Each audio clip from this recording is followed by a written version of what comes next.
while there, I'm sure, are those who feel that this denomination, that denomination is not doing enough, not saying enough, right? And for that reason, they may choose that they can no longer cooperate. They may have to move on and do that kind of like, Paul and Barnabas type of split, right?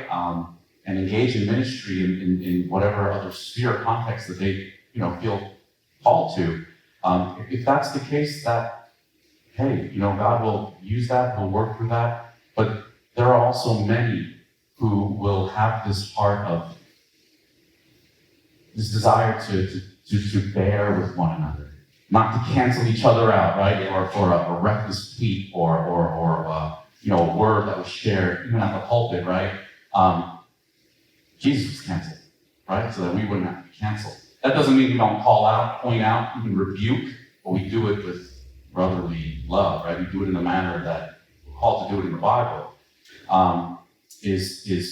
Is focusing on, I think the buzzword amongst the Christian world, evangelical world now is lament, and rightfully so, right?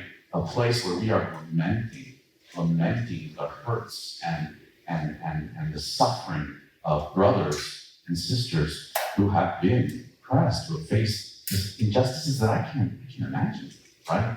And so, all in all, I believe that, as Bishop shared earlier, we have not arrived, and we never will, but I believe that we're moving in a very hopeful direction and trajectory, and that is the reason why I desire to stay in, to serve, to lead out, and to hopefully humbly bring the right type of reform and transformation that we need. And it starts at the local church level. It does. So what we need to do is that which is already within. Number one, get rid of the boundary. It should be a circle. You shouldn't enclose anyone out. For the sake, when you enclose something because you want to hold something within or keep something out. So we got to eliminate those walls. And I know preachers here, I'm sure they've used that in their sermons one time or another. You knock down the walls and remove the barriers, the church outside of the walls. And when we do that, we also have to make sure to destroy the boundaries of those inner circles that we have created within us. Those that we think are acceptable, because we have a better understanding than we are. I think the church is not going to become church, and our denominations understanding that we're not going to be the true church, representation of the church, until all walls have been demolished, until all of them have been brought down, and where everyone can sit around this table, with Christ at the head of the table, all voices are heard, respected, honored, and our focus, our faith, our mission becomes one. Yeah. First, I just think of, in terms of how we think about people entering into the conversation, right, and how we approach caring for people as they're under perspective. So I think about it, not everyone's jumping in the stream at the same place, right? So we have to remember that. Wherever we're at, not everyone's jumping in the stream at the same place. Some have jumped in way upstream and some are downstream. The second thing you have to remember is not everyone is swimming at the same rate. Some people are beginning swimmers and they're barely making it above the water, and some people are great swimmers and they can take it. So we have to remember, everyone can kind of remember those two dynamics. We're better off in terms of how we serve one another. The second thing, just very simply, is revelation is a gift, right? Revelation is a gift. Anything that I know to be true about who God is mysteriously and wisely seen to reveal to me. So I can't judge someone for not being able to see things clearly, because without God's grace, I would never see things clearly. So if I don't remember that in my own life, I'm going to be deficient in terms of the leadership I bring. Revelation is a gift. As a follow-up question there to anybody, I think there's a point I wanted to just tease out, is I think everyone here agrees with, we're all at a different point in the journey. We all have a different awareness and a different ability to swim, if you will.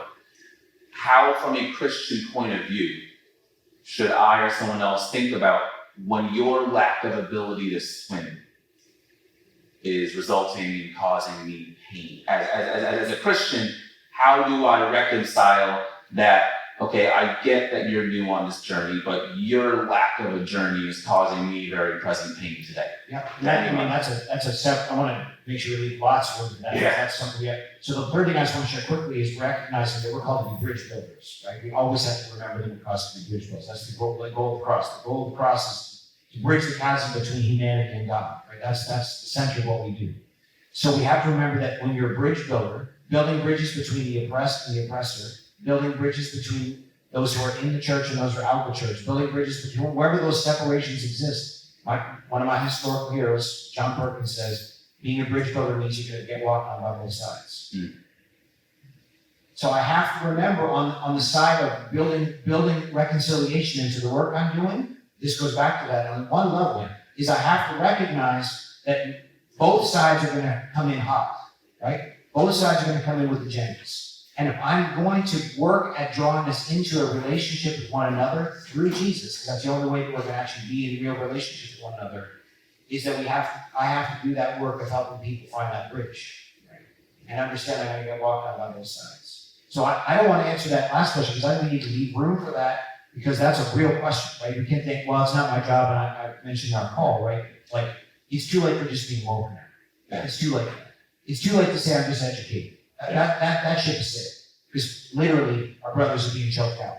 We can't just say, well, now I see it, and that's enough to see it and acknowledge it. Our brothers are being choked out. It's too late for that. That, what the analogy of swim, and I'm thinking based on your question, is it okay then to tread water? And to just walk on the coast until we learn how to swim? Because I think the worst thing is not even considering going in, staying out of it. So maybe we just need some people to get their feet wet. And as they get their feet wet, then we just get a little deeper. And eventually, hopefully learn to swim. Well, that helps if you're not the one drowning. But then Right. we went somewhere you should have gone. If I'm drowning, I don't need you to sit there and try to formulate how to get in the water. I don't need you to dread the water. I'm going down for the count. I need you to get in there, throw something in there, and help me.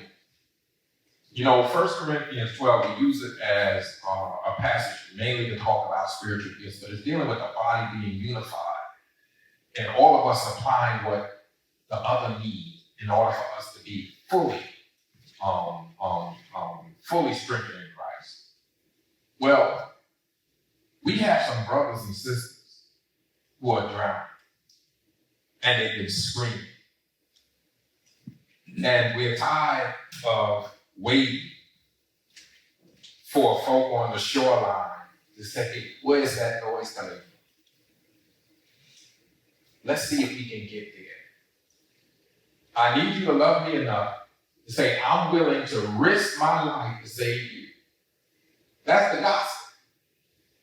Jesus Christ gave his life. That's what we proclaim. So we're very hypocritical when we sit there and we try to be saved. One of the things that I believe the reason why a lot of churches are having these conversations is because of advocacy in the streets. It's aggressive, it's loud, and they don't care if you understand. They're not trying to educate, they're not trying to tell you to explain it, they're saying it's enough. There's an anger in the streets.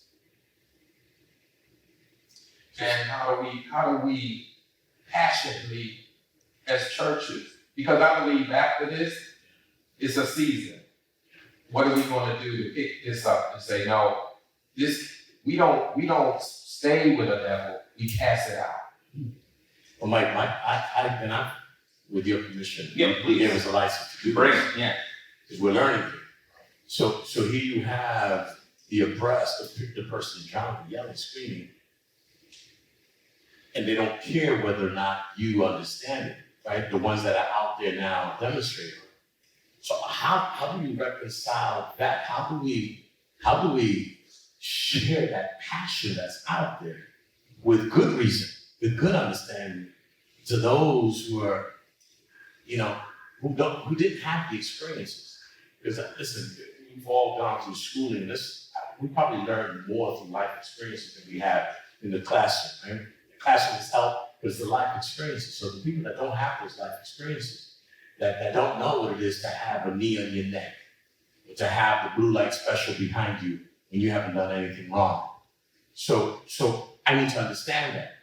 You demonstrate because of that, but if I demonstrate, am I a hypocrite because I don't even know what I'm demonstrating for? So how do you connect? How do you bridge those that are out there yelling and screaming because there's cause to yell and scream with those who want to do something, but I don't know how to scream.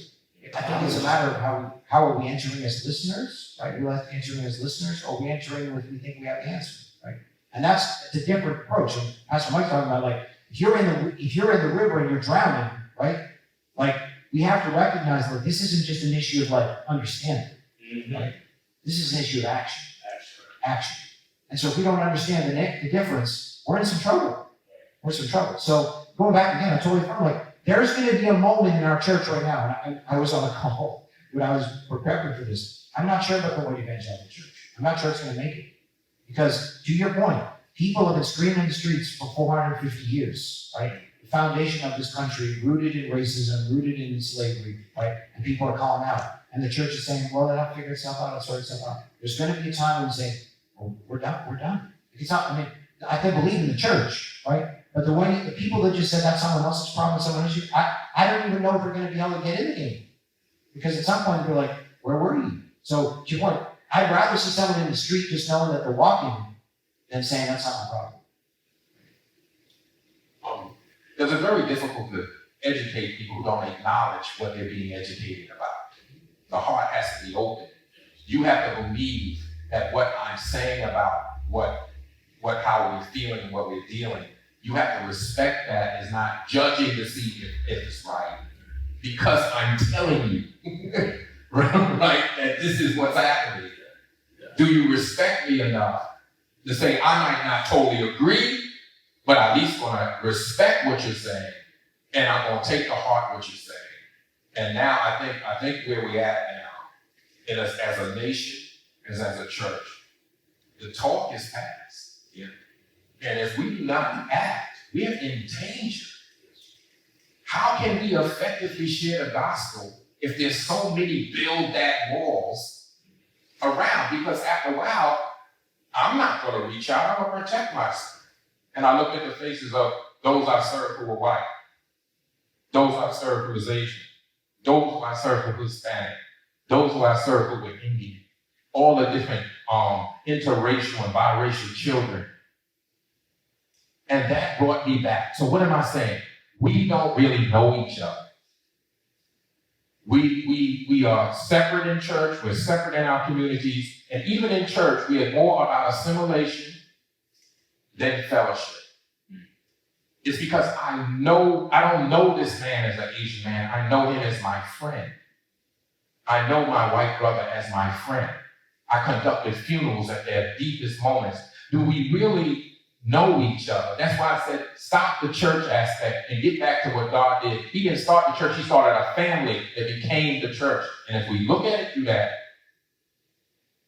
then we can have these honest discussions. And we have to just talk to each other on a level of the person, the people group, and not the implied biases that we all have. Amen?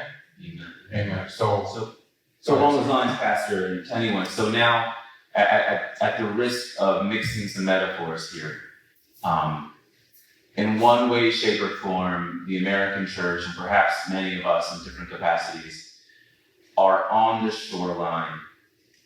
We know we gotta get into the river. We know we gotta jump in. We know that looking at your brother drowning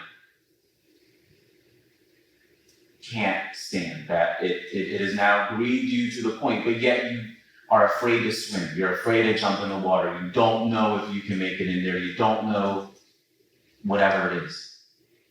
What is the role for the Christian again, for courage, for faith and love to jump in the water and no longer be on the sidelines? I see Pastor Zach. I was going to say, so related, this goes back to the idea of people of color having the exhaustion of educating and being oppressed at the same time. So just to encourage, using the swimming analogy, right? There are enough tutorials on swimming that you can make that work in the beginning. We can't say, I don't know. You can't say, I don't know. There's too much material out there that can educate you. Don't tap your black friend and say, teach me, right? There's too many books. Color Compromise, Belief Community, a ton of reasons out there. We start there recognizing there's too many tutorials out there that can help us, right? As a youth director, we used to have our youth camps at summer. And we would always assign people especially when it came to the pool in Pennsylvania, you didn't need a lifeguard. You needed what was called water monitors. People would stand around and monitor the pool. Well, we failed that first year. We failed to ask what kind of experience you had in swimming. Mm. We just figured we're gonna place you and make sure we cover every angle of that pool. Here comes this young man, he jumps in, didn't realize he's jumping into 9 feet of water. And the monitor looks, sees that he's drowning, looks around, all of a sudden he doesn't see any other monitor. He says, I gotta save this guy. I can't let him die. So he jumps in, he's about 5 foot, I'm gonna be very, very giving, he's about 5'4". Jumps into 9 feet of water, jumps in, grabs the child, raises him up, and walks from the 9 feet all the way towards 6 feet. His head is still underwater, but the kid's now above water. When they realize, they pull the kid out, and all of a sudden he floats up and he says, help me. The man didn't know how to swim. Didn't know how to swim. So what drove him to do such a dumb, idiotic act like that? It was the love. He didn't want to see that boy die. Not on his watch. The church has to get up and say, not on my watch. Now, I may not know how to swim, but not on my watch. If I do things based, again, the power of the church is driven by God himself. The Holy Spirit who's inside of us. He came and he abides in us so that we can give testimony of who Christ is. Christ said, not on my watch. So he gave himself up because not on his watch. We need to learn how to do that. We need to be willing to sacrifice and say, not on my watch.